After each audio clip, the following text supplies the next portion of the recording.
گندی گندی فلمیں دیکھنے والا، اپنے ماں باپ کو جھڑکیاں گالیاں دینے والا، اپنی بیوی کے ہوتے دوسری عورتوں سے چکر چلانے والا، اپنے شوہر کے ہوتے کسی اور لڑکے کے ساتھ دوستی یاری کرنے والی، شادی کے جگہ کے نام پر بوڑھی بوڑھی عورتوں کا ناچنا دھمکنا، ڈھول کی تھاپ پر کمر کا پٹکانا، قیامت میں تمہارا انجام کیا ہوگا؟ تم نے کبھی اس کے بارے میں سوچا ہے؟ اے سرکار مدینہ علیہ الصلوۃ والتسلیم کے پیغمبروں، بات آ گئی عمر فاروق اعظم کی تو سنو۔ عمر فاروق اعظم نے اپنے گھر میں ایک نوکر رکھا تھا، اس نوکر کا کام کیا تھا؟ وہ نہ خدمت کرتا، نہ پانی بھرتا، نہ جھاڑو پوچھا کرتا۔ وہ صبح عمر فاروق اعظم کے پاس آتا، وہ شام عمر فاروق اعظم کے پاس آتا، اور صبح شام آ کر صرف آپ کو موت کی یاد دلاتا تھا۔ اے عمر، ایک دن موت آنا ہے، تیری طاقت ختم ہو جائے گی، تیرا دور و دبدبہ ختم ہو جائے گا، تیری خلافت بھی چھن جائے گی۔ ارے عمر، جب موت آئے گی تو اتنا محتاج ہوگا، اپنے ہاتھوں سے غسل بھی نہیں کر سکے گا، اپنے ہاتھوں سے کپڑا بھی نہیں پہن سکے گا، خود چل کر قبرستان بھی نہیں جا سکے گا۔ وہ آ کر صبح شام یاد دلاتے تھے، اور عمر فاروق اعظم سوکھے پتوں کی طرح کانپتے تھے، زاروں قطار ملا کرتے تھے۔ اس کا کام یہی تھا، پورے مہینے آتا، موت کو یاد دلاتا، اور اینڈ آف دا منتھ تنخواہ لے کر چلا جاتا۔ ایک دن جب آیا تو عمر فاروق اعظم نے کہا، آج جانے سے پہلے اپنا حساب کتاب کر لینا، کل سے تم کو آنے کی ضرورت نہیں ہے۔ اس نے کہا، کیا بات ہے؟ کیا میں نے کوئی بےادبی کر دی؟ کیا میں نے کسی مبالغے سے کام کیا؟ کیا میں نے کوئی گستاخی کر دی؟ کیا مجھ سے بہتر کوئی موت کی یاد دلانے والا مل گیا؟ عمر فاروق اعظم فرماتے ہیں، ایسی کوئی بات نہیں ہے۔ اس نے کہا کہ مجھے نوکری سے کیوں نکالتے ہیں؟ اب کیا دل سے موت نہ ڈر جاتا رہا؟ آپ مجھے کیوں نکالتے ہیں؟ تو فرمایا کہ عمر فاروق اعظم نے اپنی داڑھی کے ایک سفید بال کی طرف اشارہ کیا، پورے چہرے پر داڑھی کالی تھی، ایک بال سفید ہو گیا تھا۔ آپ نے کہا، یہ سفید بال دیکھتے ہو، اب تمہیں صبح شام آ کر مجھے موت کو یاد دلانے کی کوئی ضرورت نہیں ہے، میری داڑھی کا ایک بال سفید ہو گیا ہے، اب یہ ایک سفید بال مجھے چین سے بیٹھنے نہیں دے گا، یہ سکون سے سونے نہیں دے گا، اب مجھے موت کو یاد دلانے کے لیے ایک بال کافی ہے۔ آپ سوچو، داڑھی کا ایک بال سفید ہو جائے عمر فاروق اعظم کا، تو کہتے ہیں موت کو یاد دلانے کے لیے ایک بال کافی ہے۔ یہاں پر سفید داڑھی والے صبح اٹھ کے داڑھی ملا دیتے ہیں، نہ داڑھی میں بال ہوگا نہ موت کی یاد آئے گی۔ اللہ اکبر! اگر کوئی 20 22 28 سال کا جوان بیٹا داڑھی رکھنے کی کوشش بھی کرتا ہے تو اس کا داڑھی ملا باپ کہتا ہے، ابھی میں نے نہیں رکھی، تو رکھے گا، مجھ کو شرم نہیں آتی ہے؟ داڑھی ملا میرے گھر میں رہنا ہے تو نکل جا، میرے گھر میں رہنا ہے تو داڑھی ملا کے اگر داڑھی نہیں ملایا تو شادی کون کرے گا؟ داڑھی نہیں ملایا تو تجھے نوکری کون دے گا؟ ایک بار شادی ہو جائے، نوکری کام دھندا لگ جائے، پھر داڑھی رکھ لینا۔ باپ کی زندگی بھر دنیا کے چکر میں لگا رہتا ہے، اپنی اولاد کو بھی اسی راستے پر ڈالتا ہے۔ اے سرکار مدینہ علیہ الصلوۃ والتسلیم کے پیغمبروں، آپ انبیاء علیہ السلام کی زندگی اٹھا کر دیکھ لو، آپ امام الانبیاء کی زندگی اٹھا کر دیکھ لو، آپ صحابہ کرام اولیاء صوفیاء کی زندگی اٹھا کر دیکھ لو، اللہ کے اور برگزیدہ بندے ہیں جن کا نام اعمال نیکیوں سے بھرا پڑا تھا، اس کے باوجود بھی فکر آخرت میں بھولے جاتے تھے، خوف خدا میں رویا کرتے تھے، پوری پوری رات اللہ کو منانے میں لگے رہتے تھے۔ اور آج ہمارا حال کیا؟ غافل ہے، غافل۔ اس کے باوجود ہنسی ٹھٹے مذاق مستی، آئی پی ایل کا میچ 2020، کوئی بگ باس دیکھنے میں مصروف، کوئی ویب سیریز، کوئی یوٹیوب میں لگا ہوا ہے، کسی کے پاس کچھ نہیں، اس کا ڈی پی، اس کا ریل، اس کا اسٹیٹس، اس کا پروفائل۔ ہوش کے ناخن لو مسلمانوں، ہوش کے ناخن۔ موت کا فرشتہ جب آ کر سرہانے کھڑا ہوگا تو کیا کرو گے؟ تھوڑی دیر رک جاؤ، میں داڑھی پہ رکھ لوں، تھوڑی دیر رک جاؤ، میں کرتا پیجامہ پہن لوں، تھوڑی دیر رک جاؤ، میں کم سے کم 2 رکعت نفل کو ادا کروں، کیا مہلت ملے گی آپ کو؟ بڑے سے بڑا دنیا میں 30 مار خان گزر گئے، کسی کو موت کے فرشتے نے مہلت بتا دی؟ ہمیں اور آپ کو موت کا فرشتہ مہلت دے گا؟ ہم ہیں کون؟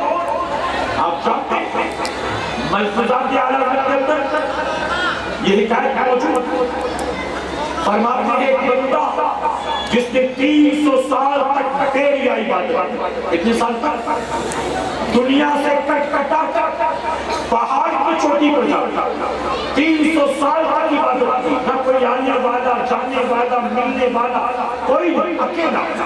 اب بتائیے 300 سال اکیلا، کسی کو گالی کیا ہوگا، کسی کی غیبت کی ہوگی، کسی پر بہتان لگا، کچھ نہیں، اکیلا ہے۔ 300 سال کے بعد جب موت کا وقت، وہ بندہ نماز میں موت کا فرشتہ آیا اور کھڑا رہا۔ جب اس بندے نے سلام پھیرا، اچانک پہاڑی پر اپنے علاوہ کسی اور کو دیکھا تو اس بندے نے، اس عابد نے پوچھا تو کون؟ موت کے فرشتے نے کہا میں اسرائیل ہوں، تیری روح قبض کرنے کے لیے آیا۔ تو اس بندے نے کہا پھر انتظار کس بات کا؟ موت کا فرشتہ جاتا ہے تو انٹروڈکشن نہیں کراتا، وہ جاتا ہے روح نکال لیتا، پھر تو یہاں کیوں کھڑا ہے، اپنے روح کیوں نہیں نکالی؟ تو جانتا موت کے فرشتے نے کیا کہا؟ اس نے کہا رب فرماتا ہے میرے اس بندے سے پوچھو کس حالت میں یہ موت پسند کرتا ہے، یہ جس حال میں موت پسند کرے گا اسی حال میں اس کی روح کو قبض کرے گا۔ اب وہ بندہ کہتا ہے اگر رب نے مجھے یہ مہلت دی ہے تو میں نے زندگی بھر رب کے سجدے کیے، میں چاہتا ہوں کہ 2 رکعت میں نفل نماز ادا کروں، اور 2 رکعت میں جب دوسری رکعت کا سجدہ کروں تو اس دوسری رکعت کے سجدے میں میری روح کو قبض کروں۔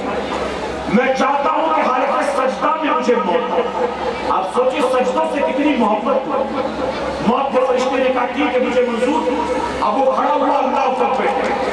آپ سوچیں جس کو یقین ہے کہ یہ میری زندگی کی آخری ہے، جس کو پتا یہ میرا آخری سجدہ، اس کے بعد سر اٹھانے کی مہلت نہیں ملے، اس سجدے کی کیفیت کیا ہوگا، اس نماز میں لذتوں کا عالم کیا ہوگا، وہ بندہ اللہ اکبر کہہ کے کھڑا ہوا، موت کا فرشتہ سہانے کھڑا تھا، یہاں تک کہ جب دوسری رکعت کا دوسرا سجدہ اس نے کیا، جیسے ہی دوسرے سجدے میں گیا موت کے فرشتے نے روح قبض کر دیا۔ اب جانتے ہو کیا لکھا گیا ہے روایتوں میں آتا ہے جب اس بندے کو اللہ کی بارگاہ میں حساب کتاب کے لیے پیش کیا گیا تو رب نے فرمایا میرے بندے میں نے اس پر رحم کیا، فرشتوں لے جاؤ اس کو جنت میں داخل کرو۔ اب وہ بندہ آتا کیا ملفوظات اعلیٰ میں آتا ہے، سچی حکایات یہ حکایت، وہ بندہ آتا کیا مولا مجھے تیری رحمت کے صدقے جنت نہیں چاہیے، رحمت کے صدقے ہی جنت میں جانا ہوتا تو پہاڑ کی کیوں جاتا، دنیا کو ٹھوکر کیوں مارتا، شادی بیاہ کرتا، بیوی بچے رکھتا، مال و دولت جمع کرتا، دنیا کی لذتیں لوٹتا، سب کچھ چھوڑ چھاڑ کے پہاڑ پر کیوں گیا؟ رحمت کے صدقے جنت نہیں چاہیے، مجھے میری عبادت کا صلہ دیا۔ جو 300 سال میں نے عبادت کی ہے نا اس کے بدلے میں جنت میں جاؤں گا۔ رب نے فرمایا اچھا میں تجھے جنت میں بھیج رہا تو تو نہیں جاتا، ٹھیک ہے فرشتوں چلو اس کا حساب کتاب لیا، اس کی تمام زندگی بھر کی عبادت کو میزان پر رکھا، 300 سال کی عبادت کو ترازو کے پلڑے پر رکھا گیا، واقعی بہت عبادت کی، ترازو کا پلڑا بھاری ہو گیا۔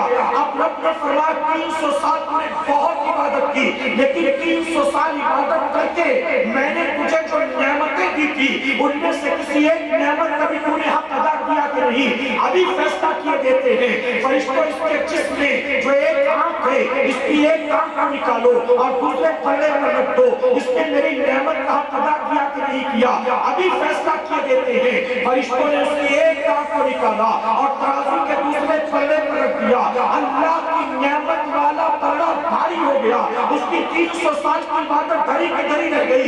رب نے فرمایا 300 سال عبادت کر کے ایک کام کا بھی تو حق ادا نہیں کر سکا، فرشتوں لے جاؤ اس کو جہنم میں ڈال دو، اس کے پاس کچھ بھی نہیں ہے۔ اب وہ رونے لگا مولا مجھے معاف فرما دے، تو رحمان ہے مجھے معاف کر دے، تو رحیم ہے مجھے معاف کر دے، تو کریم ہے مجھے معاف کر دے۔ جب گڑ گڑانے لگا رب کی رحمتوں کو پیار آ گیا، رب نے فرمایا فرشتوں لے جاؤ میں نے اس پر رحم کیا، لے جاؤ جنت میں داخل کر دو۔ ارے 300 سال پہلے عبادت کر کے ایک نعمت کا جو حق ادا نہ کر سکا، ہماری زندگی تو بڑی مختصر ہے، اس کے باوجود کتنا وقت سونے میں، کتنا گھومنے پھرنے میں، کتنا شادی بیاہ میں، کتنا دوستی یاری میں، کتنا کھانے پینے میں، کتنا دفتر ٹی وی سیریل ڈراموں کے تماشوں فرشتوں نے کل قیامت میں جب رب فرمائے گا میں نے تجھے جو نعمتیں عطا کی تھی بتا تو نے ان نعمتوں میں سے میری کون سی نعمت کا حق ادا کیا؟ ہم کیا جواب دیں گے؟ اے سرکار مدینہ علیہ الصلوۃ والتسلیم کے مہمانوں،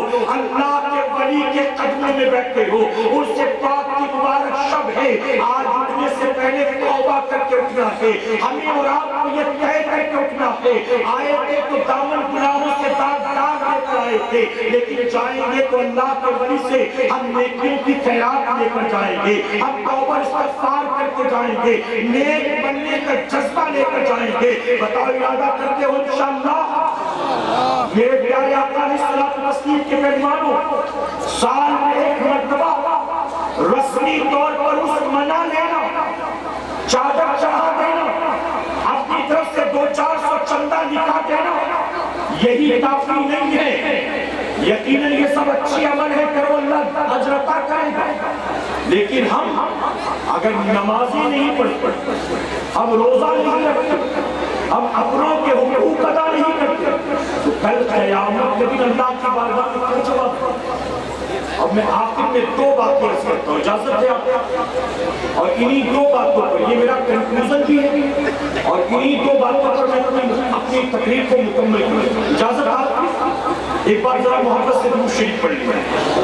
اللہ محمد صلی اللہ علیہ وسلم، نحن عباد محمد صلی اللہ علیہ وسلم۔ میرے پیارے آقا علیہ الصلوۃ والتسلیم کی مہمانوں، جن کی بارگاہ میں ہم آئے ہیں، کیا بتائیے یہ بھی ہمارے اور آپ کی طرف، ہمارے اور آپ کی طرف دنیا سے محبت کرنے والے دل سے غافل، نہ رب کا خوف اور نبی کی محبت، نہ فکر آخرت، کچھ بھی نہیں ایسا تھا؟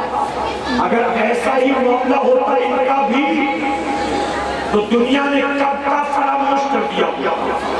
سینکڑوں سالوں کے بعد بھی آج اگر ان اللہ والوں کی بارگاہ میں ہم منتروں کا تاکہ لگا لیتے، دن کا اجالا ہو یا رات کا اندھیرا، بھیک مانگنے والے دور دور سے آتے ہیں، ان اللہ کے ولیوں کی بارگاہ سے خیرات لے کر جاتے ہیں، آخر وجہ کیا ہے؟ تو وجہ صرف ایک ہے، یہ بظاہر طور پر ہمارے اور آپ کی طرح تھے، لیکن ان کے اعمال ہمارے اور آپ کی طرح نہیں تھے۔ ہم جیتے ہیں اپنی ذات کے لیے، ہم جیتے ہیں اپنی نفس کے لیے، لیکن اللہ کا ولی اپنے نفس کو قربان کر کے اپنی زندگی کو اللہ اس کے رسول کی مرضی کے مطابق گزارتا۔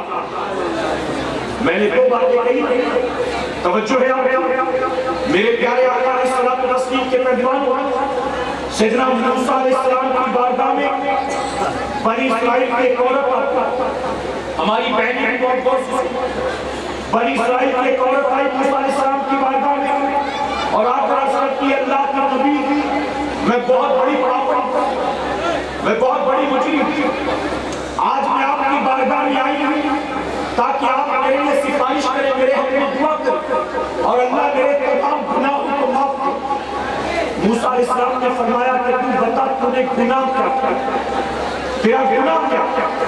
وہ عورت کہتی میرا گناہ نہ کچھ، صرف میرے حق میں دعا کر دے کہ اللہ مجھے معاف فرما۔ موسیٰ علیہ السلام فرماتے کہ جب تک تو بتاتی نہیں میں تیرے لیے دعا نہیں کروں۔ اس عورت نے کہا ٹھیک ہے آپ نہیں مانتے تو سنیں میں نے کون سا گناہ؟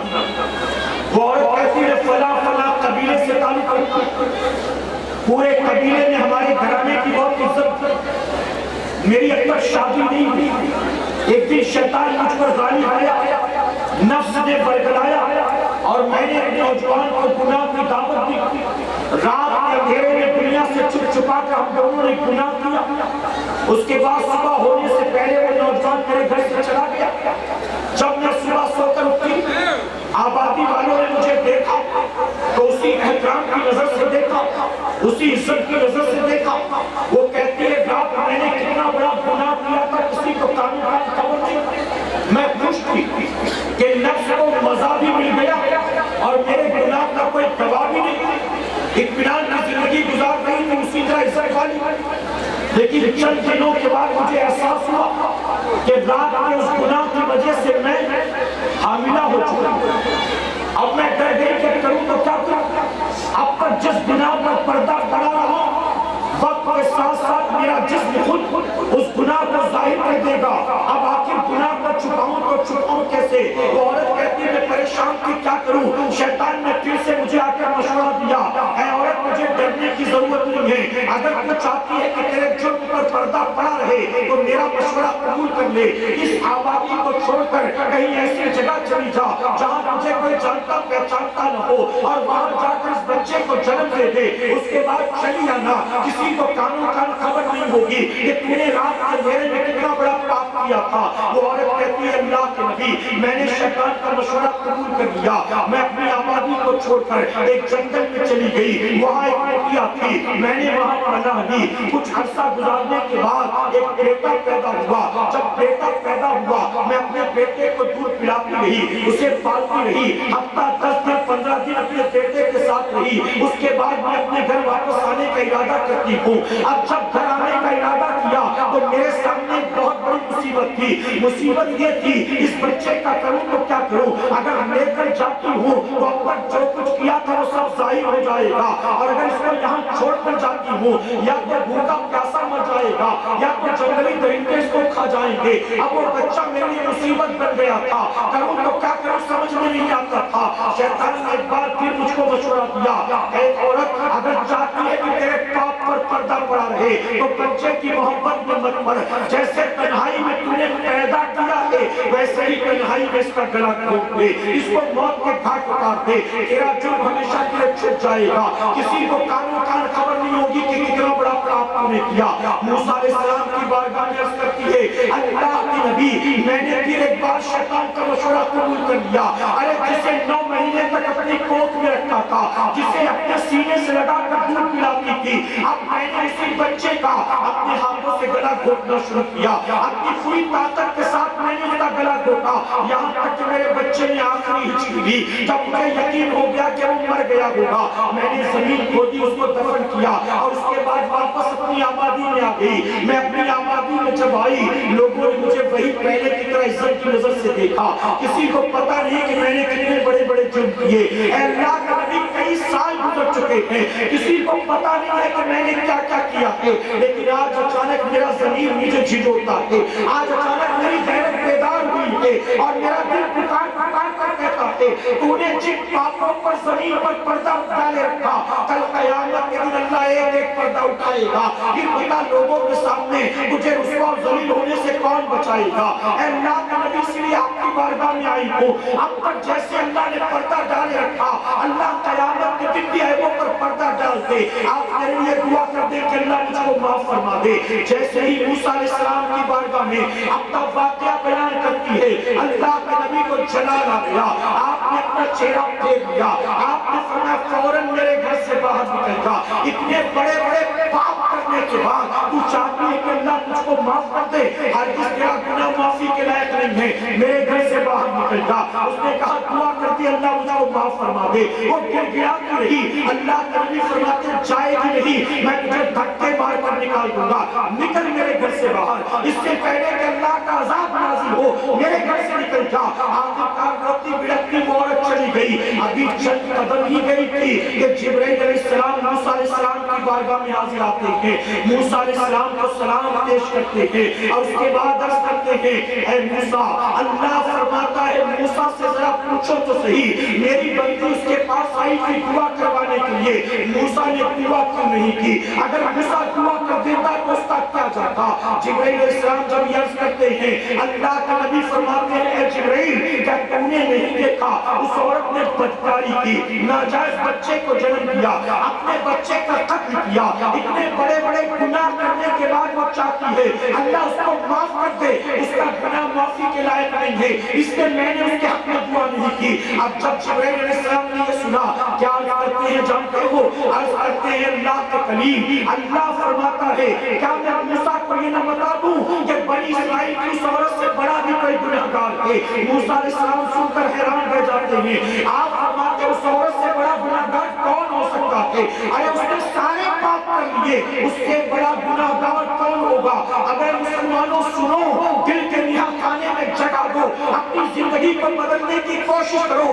جبرائیل علیہ السلام عرض کرتے ہیں اللہ فرماتا ہے موسیٰ سے کہہ دو اس عورت سے بڑا گناہگار کو مسلمان ہے جو جان بوجھ کر ایک وقت کی نماز کو قضا کر دیتا ہے، اپنی نمازوں کو جو قضا کرتا ہے اس عورت سے بڑا گناہگار ہے۔ آپ ذرا سوچیں یہاں کتنے لوگ بیٹھے ہیں، ہم میں سے کتنے ہیں جو عشاء پڑھ کر آئے ہیں، ہم میں سے کتنے ہیں جنہوں نے آج فجر کی نماز پڑھی ہے، ہم میں سے کتنے ہیں جنہوں نے ظہر اور عصر کی نماز پڑھی ہوگی۔ اللہ کے ولی کے اس سے پاک میں آتے ہیں، رسمی طور پر سب کچھ کرا کر گزر جاتے ہیں، اللہ کے ولیوں کے نقش قدم پر چلنے کی کوشش نہیں کرتے۔ یاد رکھنا جن کی بارگاہ میں آئے ہیں ان کی کامیابی کی وجہ کیا ہے؟ ہمارے اور آپ کی طرح ہوتے انہیں دنیا نے کب تک فراموش کر دیا ہوتا، سینکڑوں سال کے بعد بھی اگر ان کا اس سے بات منایا جاتا ہے اور لوگ کھچے اللہ کے ولی کی بارگاہ میں آتے ہیں تو وجہ صرف ایک ہے، اللہ کا ولی اپنی ذات کے لیے نہیں جیتا، اللہ اس کے رسول کی رضا کے لیے جیتا ہے۔ وہ اپنے نفس کا خیال نہیں رکھتا، اپنی طبیعت کی فکر نہیں کرتا، وہ فکر کرتا ہے وہ شریعت کی فکر کرتا ہے۔ اسی لیے کہتا ہوں مسلمانوں ہم دنیا کے پیچھے پیچھے بھاگتے ہیں اور دنیا ہمارے ہاتھ نہیں آتی۔ اللہ کا ولی دنیا کی فکر نہیں کرتا، اللہ اللہ کرتا رہتا ہے، نتیجہ یہ ہوتا ہے ہم دنیا کے پیچھے بھاگتے ہیں، دنیا ہاتھ نہیں رکھتی۔ اللہ کا ولی دنیا کو دیکھتا نہیں ہے، اللہ قدموں میں غلام بنا کر دنیا کو لا کر ڈال دیتا ہے۔ ولی کے قدموں میں دنیا پڑی رہتی ہے اور ولی دنیا کی پرواہ نہیں کرتا۔ اے سرکار مدینہ کے پہلوانوں، اے خاتون جنت کی قریبوں، میرے آقا صلی اللہ علیہ وسلم نے 1450 سال پہلے فرمایا تھا اے اللہ اس گھر کو ہرا بھرا رکھ، اس گھر کو ہرا بھرا رکھ، اس گھر کو ہرا بھرا رکھ جس گھر میں رات کے اندھیرے میں تیرا بندہ اٹھ کر تیرا سجدہ کرتا ہے، اس کے بعد اپنی بیوی کو تیرے سجدے کے لیے جگاتا ہے۔ آگے آقا فرماتے ہیں اللہ اس گھر کو ہرا بھرا رکھ، اس گھر کو ہرا بھرا رکھ، اس گھر کو ہرا بھرا رکھ جس گھر میں رات کے اندھیرے میں اٹھ کر تیری بندی تیرا سجدہ کرتی ہے، اس کے بعد اپنے شوہر کو تیرے سجدے کے لیے جگاتی ہے۔ شوہر نہیں اٹھتا تو منہ پر پانی کے چھینٹے مار کر اسے جگاتی ہے۔ میں پوچھتا ہوں پورے گاؤں میں کتنے گھر ایسے ہیں جہاں شوہر نماز کے لیے اٹھتا ہے اور پھر بیوی کو بھی نماز کے لیے اٹھاتا ہے؟ کتنے گھر ایسے ہیں جہاں بیوی نماز کے لیے اٹھتی ہے اور پھر شوہر کو نماز کے لیے اٹھاتی ہے؟ ہم سوچتے ہیں کہ کہیں سے ہمیں 11 یا 51 روپے کی تعویذ مل جائے، اللہ روزی میں برکت عطا کر دے۔ ہم چاہتے کوئی بابا باپو شیخ بزرگ پیر مل جائے اور ہماری بیٹی کو کسی لکھپتی کروڑپتی کا رشتہ آ جائے، ہمارے بیٹے کو کوئی کروڑوں کی نوکری مل جائے۔ میں کہتا ہوں روزی میں برکت چاہتی ہو، اپنے شوہر کے رزق میں برکت چاہتی ہو، اپنی بیٹیوں کے لیے بہترین رشتے چاہتی ہو، اپنے بیٹوں کو کامیابی اور عزت کا مقام بنانا چاہتی ہو، تو ایک چیز طے کر کے اٹھنا، آج کے بعد جب مسجد سے حی علی الصلاۃ حی علی الفلاح کی صدائیں آئیں گی فوراً وضو کر کے مصلی بچھا لینا، اپنی پریشانی کو کم کر دینا۔ یہاں ہمارے گھر کی عورتوں کے سر جھکیں گے اور وہاں اللہ شوہر کی روزی میں برکت عطا فرمائے گی۔ اپنی بیٹیاں بھی تعلیموں کو مت دینا، اپنی بیٹیاں بھی ٹک ٹاکر یوٹیوبر کو نہ دینا، اپنی بیٹیاں بھی دینا تو اس کو جو اللہ رسول سے محبت کرنے والا، اپنی بیٹیاں دینا تو اس کو قرآن کی تلاوت کرنے والا، اپنی بیٹیاں اس سے پیارنا جو بظاہر غریب تو ہو لیکن اللہ کے سجدوں کا پابند۔ آپ سوچیں خاتون جنت سے اچھی کسی کی بیٹی ہو سکتی ہے؟ خاتون جنت سے اچھی کس کی بیٹی ہوگی بھلا بتاؤ؟ ارے بڑے بڑے بادشاہوں کے، بادشاہ زادوں کے، وزیروں کے، سرمایہ داروں کے رشتے آ رہے تھے، میرے نبی نے اپنی بیٹی کے لیے کسی کا رشتہ قبول نہیں کیا، اور وہ مولائے کائنات جن کے پاس اپنا مکان نہیں تھا، خود کہتے ہیں محل کا انتظام نہیں ہے، ولیمے کا سامان نہیں ہے، وہ علی جو بچپن سے پڑے تھے نبی کے گھر میں، جن کا مدینے میں ذاتی مکان نہیں تھا، علی نے جب رشتہ پیش کیا نبی نے فوراً اپنی بیٹی کے لیے